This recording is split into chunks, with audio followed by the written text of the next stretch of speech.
राम राम दर्शकों, एक बार फिर से खास मुलाकात में आप सभी का हार्दिक अभिनंदन। आज के जो खास मेहमान हैं वो भले ही थोड़ा कम बोलते हैं, लेकिन जब भी बोलते हैं तो वजन के साथ बोलते हैं। बाकी का इंट्रोडक्शन प्रेम सिंह मेघी जी देंगे। तो प्रेम सिंह मेघी जी।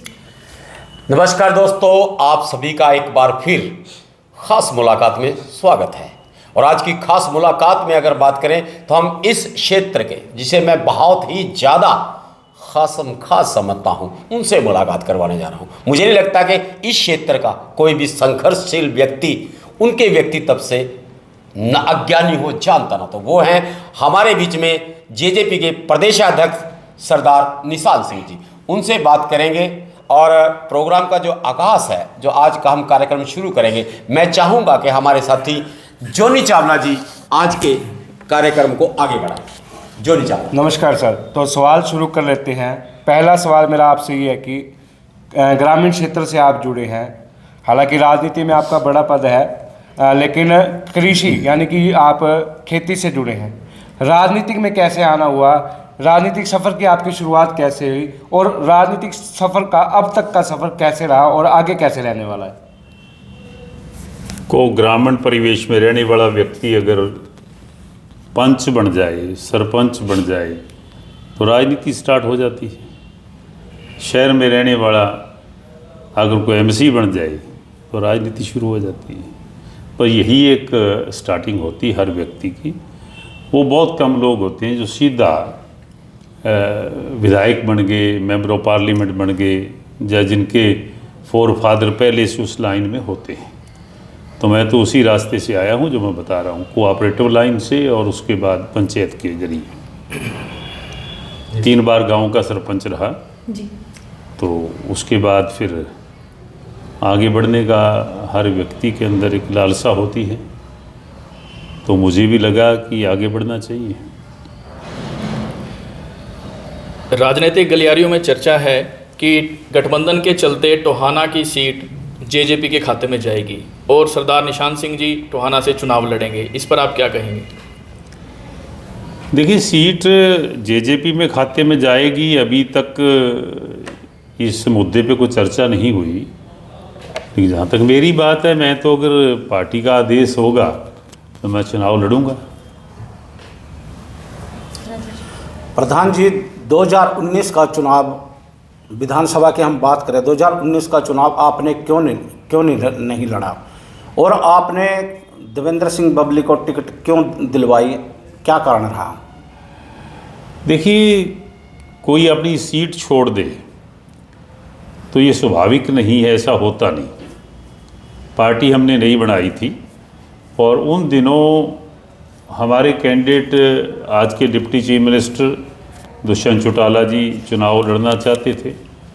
उनके मदर नैना सिंह चौटाला जी चुनाव लड़ना था, ये पार्टी ने तय कर लिया था। उनके पिताश्री उन दिनों कारावास में थे, तो परिवार के मेंबर के तौर पर बचे दिग्विजय चौटाला। तो मैं पार्टी के प्रेसिडेंट के नाते मैंने ये सारी बात का आकलन किया कि तेरी अब जिम्मेवारी क्या बनती है। अगर तू भी अपनी झोली आगे करेगा जिसके लिए लोग ललायत रहते हैं जी, तो शायद ये ठीक नहीं होगा। तो मैंने अपने आप को विड्रॉ कर लिया। दुष्यंत जी के कहने के बावजूद भी उन्होंने कहा कि आप अपनी टिकट डिक्लेयर करें जी। मैंने कहा भी मेरा मन ये है, तो शायद उनको अपील किया। मैंने कहा मैं कोई हरियाणा में कोई 10 हलकों में जाऊँगा, लोगों से अपील करूँगा, तो ये मेरा दायित्व बनता है। उस दायित्व को लेकर के मैंने अपनी जिम्मेवारी समझते हुए वो जो क्लेम था उसको छोड़ दिया।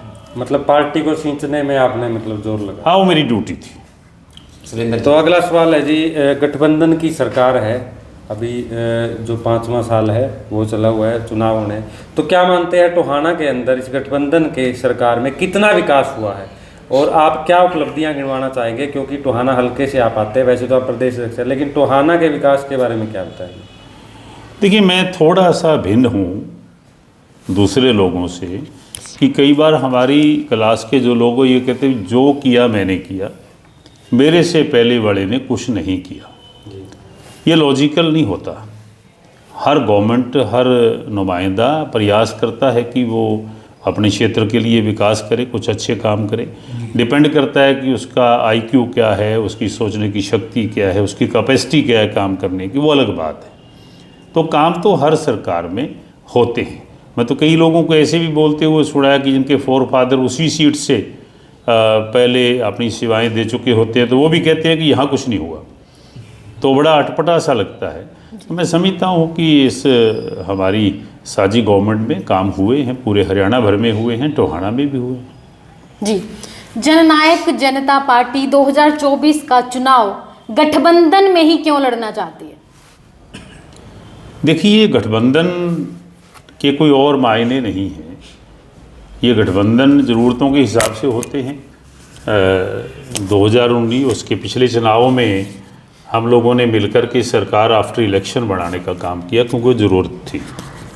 अदरवाइज़ इंडियन नेशनल लोकदल या लोकदल कह लो, क्योंकि जननायक जनता पार्टी तो बाद में बनी, और भारतीय जनता पार्टी के कई बार गठबंधन हुए हैं। चौधरी देवीलाल जी से लेकर के डॉक्टर मंगल सेन के समय से गठबंधन ज़रूरतों के हिसाब से होते रहे।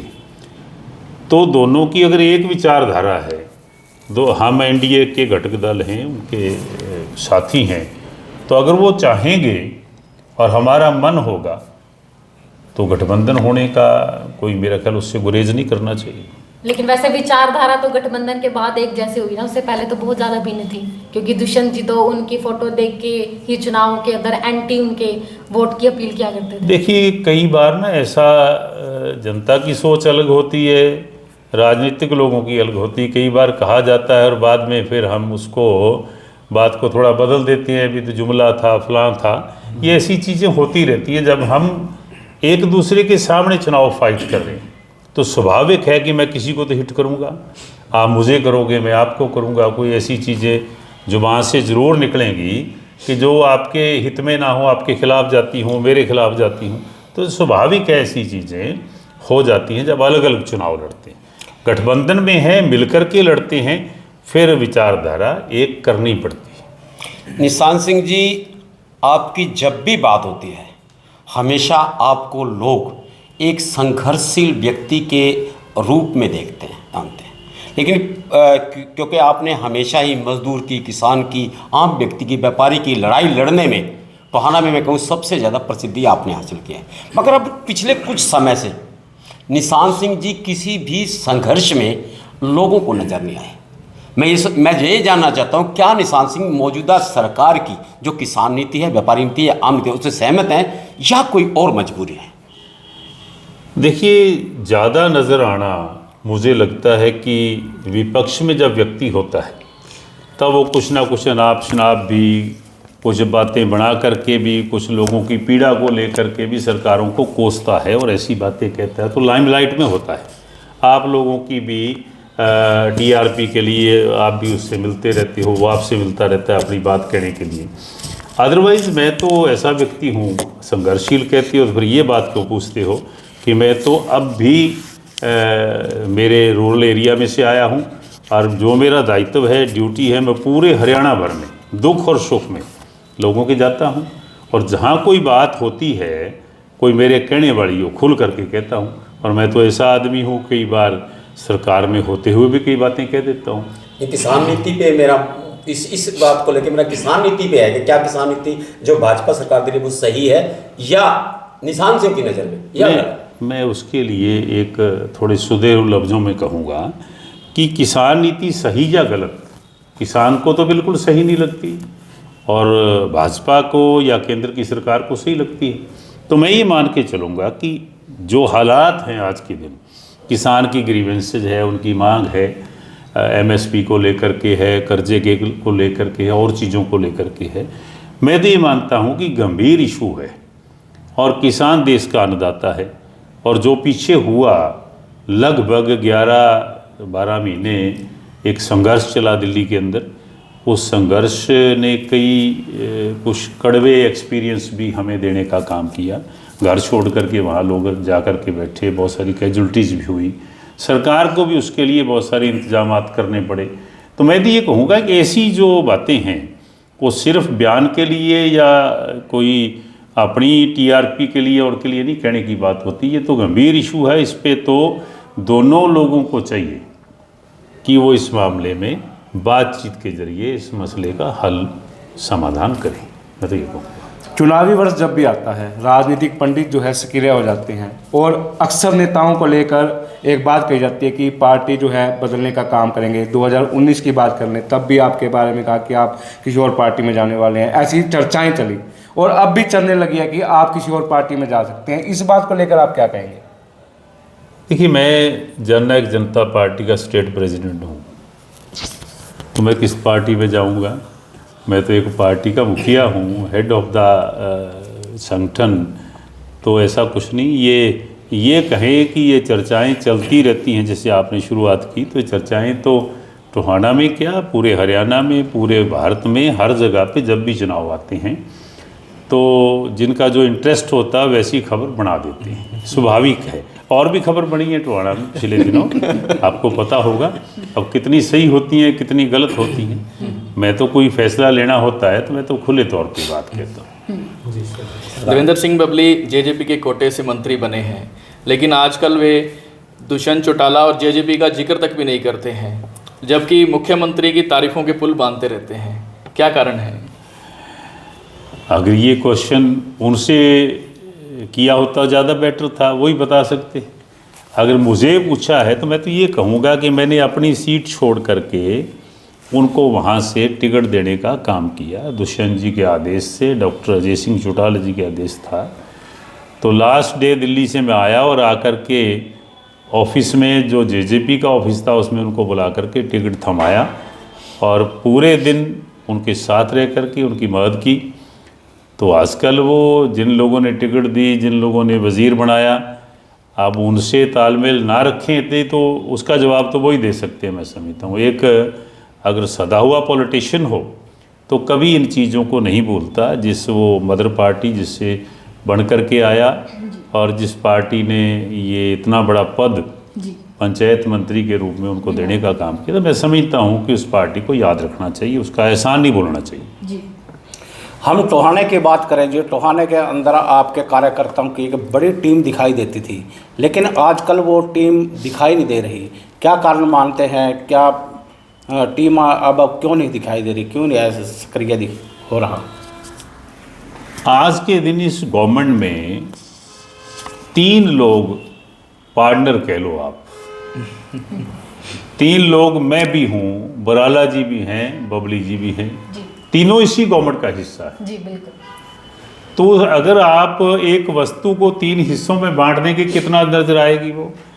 मैं ये खुले तौर पे कह सकता हूँ कि जननायक जनता पार्टी का कोई एक आधा मैं कह नहीं सकता, कोई जिम्मेवार कार्यकर्ता पार्टी छोड़ करके कहीं नहीं गया और भारतीय जनता पार्टी का भी कहीं नहीं गया। गवर्नमेंट थी, जाना कहाँ था? जी। और बबली जी का अपना दल था, अपने उनके कार्यकर्ता थे, वो मुझे पता नहीं को गया या नहीं, कि वो तो वजीर थे, छोड़ के जाना भी कहाँ था। तो फ़र्क कहाँ हुआ, मिसिंग क्या है? मैं तो आपसे ये पूछना चाहता हूँ। मुझे नहीं लगा ऐसा, और मैं पूर्ण तौर पे एक्टिव हूँ टोहाना में, चाहे मैं रातों को कहीं जाऊँ वो जाता हूँ, अपने प्रदेश की जिम्मेवारियाँ भी पूरी करता हूँ, और वो संघर्ष जैसे बेगी जी ने कहा था वो लगातार मेरा तो जारी है। मैं तो ऐसा मुझे नहीं लगता कहीं को कमी नज़र आई हो। तो निशान जी, एक पुराने समय में जाने का काम करेंगे, और एक समय था जब आप लड्डू लेकर पहुंचे थे, जो कृषि मंत्री थे, पूर्व कृषि मंत्री परमवीर के घर। तो शायद उस समय क्या एपिसोड हुआ था जिसके बाद से आपके रास्ते भी बदल गए और आपकी मंजिल भी बदल गई, पूरा मतलब आपका राजनीतिक जीवन बदल गया? उसके बारे में थोड़ी चर्चा करना चाहेंगे। आपके जीवन में कभी न कभी को टर्निंग पॉइंट आता है हर व्यक्ति के। मुझे सारपाल सिंह जी ने कहा कि आपको पंचायत समिति का चेयरमैन बनाना है, आप चुनाव फाइट करें। जी। तो मेरा कोई मन नहीं था, मैंने कहा जी नहीं, आप नॉमिनेशन तो किसी और को दिया है आपने जी, नॉमिनेशन तो मार्केट कमेटी में होता है, इक्वली हैं दोनों, तो मैं ये चुनाव नहीं लड़ूंगा। उन्होंने मुझे इंसिस्ट किया और बहुत प्रेशर, क्योंकि बड़े थे, उनकी उम्र को देखते हुए मैंने कहा अभी अब ज़्यादा को मना करना ठीक नहीं। मैंने चुनाव लड़ लिया। उस चुनाव में मुझे वोट बहुत मिल गए, इतने वोट मिल गए कि मुझे 16 वोट से जी लास्ट व्यक्ति इलेक्ट हुआ था जी एज ए मेंबर पंचायत समिति। तो मुझे 87 वोट मिले थे, तो मैंने मेरे साथियों को जो ज़रूरत थी जिनको उनको दे दिए। इवन सार शादी सिंह भी उन्होंने भी कहा, उनका बेटा भी फाइट कर रहा था, वो कहने लगे कि 1-2 वोट की ज़रूरत है। मैंने कहा जी कोई बात नहीं, आपके वोट हैं। तो वो जो वोट ज़्यादा मिलना शायद वो मेरे जीवन का पॉलिटिकल टर्निंग पॉइंट था। अब बाकी चीज़ आप समझ जाना। तो जब ये निर्णय हुआ कि चेयरमैन कौन होगा, तो मुझे सरपाल सिंह जी ने प्रॉमिस किया, मुझे तो इंसिस्ट किया कि लड़ो चुनाव आपको। मैंने कहा जी क्या आप वज़ीर हो तो मेरे लिए यही सब कुछ है। अरे नहीं भाई, पंचायत समिति का चेयरमैन आधा MLA होता है, ये लफ्ज़ थे उनके। तो जब उनका निर्णय आया किसको बनाना है तो विपरीत आया। तो मैंने कहा जी आप तो इस एज में और इतने बड़े पदों पे रह करके आपने तो बहुत गलत किया, मुझे कोई चेयरमैनी का तो कोई वो नहीं है। तो मैंने कहा जी ये ठीक नहीं, मुझे अच्छा नहीं लगा और मैं आज ही क्विट करता हूँ आपके यहाँ से। इतने समय से उनके साथ थे और मैं अपना अलग रास्ता चुनूँगा। मैंने अलग रास्ता चुन लिया और भगवान की कृपा हुई, मैं अपना इंडियन नेशनल लोकदल में चला गया, तो लोगों ने मुझे विधायक बना दिया। जी तो ये टर्निंग पॉइंट होता है, ऐसे हालात बन जाते हैं। जी राजस्थान विधानसभा के चुनाव हुए, जननायक जनता पार्टी भी मैदान में उतरी, हालांकि वहां से हार उनको मिली। तो आप पार्टी के प्रदेश अध्यक्ष हैं, आपको नहीं लगता पहले पार्टी को हरियाणा में रूट लेवल पर काम करने की जरूरत है, उसके बाद ही अन्य राज्यों के बारे में सोचना चाहिए? देखिए ये जो सोच बढ़ती है वो इन बातों को लेकर के नहीं बढ़ती। राजस्थान ऐसा प्रदेश है कि जहाँ जननायक चौधरी देवीलाल जी का उस प्रदेश से निकास ही नहीं है। उस प्रदेश से मेंबर ऑफ पार्लियामेंट बन करके वो डिप्टी प्राइम मिनिस्टर भी बने और हमारे राष्ट्रीय अध्यक्ष डॉक्टर अजय सिंह चौटाला जी 2 बार वहाँ से विधायक रहे। तो एक लगाव था, उस लगाव को लेकर के ये हुआ भी चुनाव है उसमें हिस्सा लेते हैं। तो ये ज़रूरी नहीं, किसी आप हिस्ट्री उठा करके देखिए पॉलिटिकल पार्टियों की कि वो पार्टी फर्स्ट टाइम जाएगी और जाते ही वहाँ से जो है ना अक्सरियत लेके आएगी, जीत करके आएगी, ऐसा नहीं होता। पहले लोगों के मन जीतने होते हैं, अपनी जगह बनानी होती है, तब जा करके आगे रास्ते खुलते हैं। तो मैं नहीं समझता कि ये राजनीति में कोई नई बात है या अलग से कुछ बात है, ऐसा अमूमन होता है। सरदार निशान सिंह जी, जब भी आपकी बात होती है ना तो मैं थोड़ा सा आपके व्यक्तित्व पे आ जाता हूँ कि कहीं ना कहीं संगत में बात होती है कि निशान सिंह जी के अंदर उन्हें कहीं ना कहीं भाई काला सिंह की तस्वीर नज़र आती है। लोगों का मानना है, मेरा भी मानना है, और लोग चाहते हैं, हमसे कई बार बात करते हैं कि हम उनकी जीवनी के बारे में सरदार निशान सिंह जी के मुखारबिन से सुनना चाहते हैं कि भाई काला सिंह जी ने जो नियम, जो कानून, जो जीने के रास्ते आपको दिए, उन पर चलकर आप कैसा महसूस कर रहे हैं, ये जानना चाहेंगे सभी। देखिए वैसे तो हमारे अपने पुरखों पे हर व्यक्ति को फ़ख्र होता है जी। तो मेरे दादाजी आपने जिक्र किया वो धार्मिक प्रवृत्ति के, बहुत ही अच्छे हाँ धार्मिक प्रवृत्ति के थे और बहुत मैं तो कहूँगा ही, क्योंकि मेरे दादाजी थे तो लोग भी उनको मुखिया के तौर पे, अपने आइकॉन के तौर पे मानते हैं, जिन्हें उनके सर्कल के लोग थे। तो मैं समझता हूँ कि हमारे लिए तो बहुत कुछ थे, उनसे बहुत कुछ सीखा, बहुत कुछ अर्जित किया, जो जिसका आज हमें लाभ मिल रहा है। तो कोई छोटी छोटी कई बार बातें होती हैं। एक घर पे मकान बना रहे थे तो मकान 10 फीट पीछे करके बना लिया दूसरे लोगों से।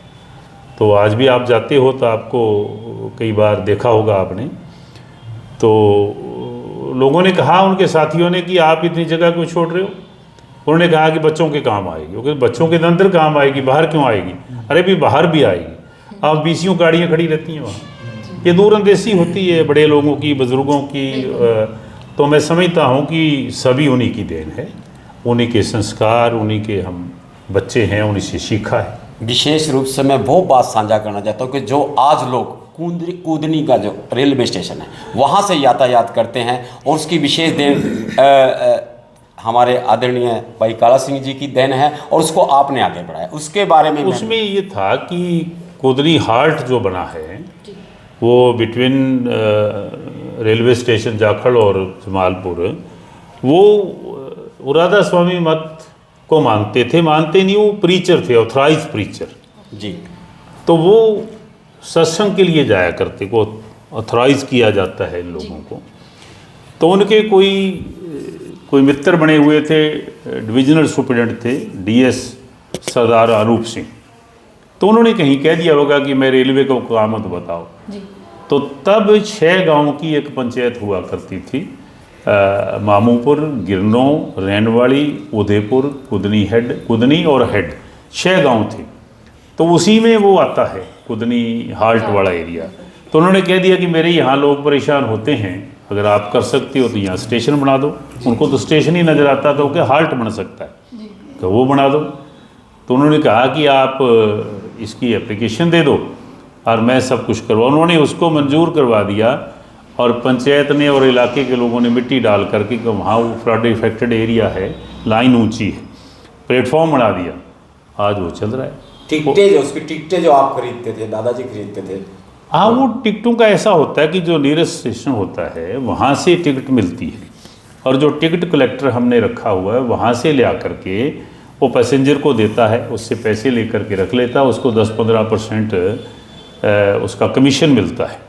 तो कमीशन जो है हम देखते थे कि 200 रुपये भी कई बार नहीं बनता, मतलब जितने पैसेंजर आते हैं वहाँ, तो उसको हमें पॉकेट से देना पड़ता है, क्योंकि अगर व्यक्ति को रहेगा तो 500-600 रुपये तो कम से कम उसको चाहिए, सारा दिन रहेगा जी। तो वो ये कॉन्ट्रैक्ट पे होते हैं हाल्ट, तो हमारे पास वो कॉन्ट्रैक्ट पे, तो इसलिए हम उसको रन कर रहे हैं कि उनकी दादाजी की याद जो है और लोगों की सुविधा को देखते हो वो हमें उसको कायम रखना। तो निशान सिंह जी पे कर रहे हो? आज भी पे कर। तो निशान सिंह जी, कार्यक्रम की 1 मिनट बाकी है, तो 1 मिनट में एक छोटा सा सवाल और आ गया। सुभाष बराला राज्यसभा में जा चुके हैं, तो जो आपकी पार्टी के जेजेपी के कार्यकर्ता है वो उत्साहित है, वो कह रहे हैं कि इस बार गठबंधन में चुनाव होता है तो वो सरदार निशान सिंह को अब जो है चुनाव में देखना चाहते। तो आपका फाइनली मन क्या है, मतलब आप क्या चाहते हैं? क्या वो मैंने पहले कहा ना कि चुनाव की जो बात है, अगर मेरी पार्टी आदेश देगी तो मैं लड़ूंगा जी। तो चलिए आज के इस एपिसोड पर लगाते हैं विराम। मेरी और हमारी पूरी टीम की ओर से आप सभी को राम राम।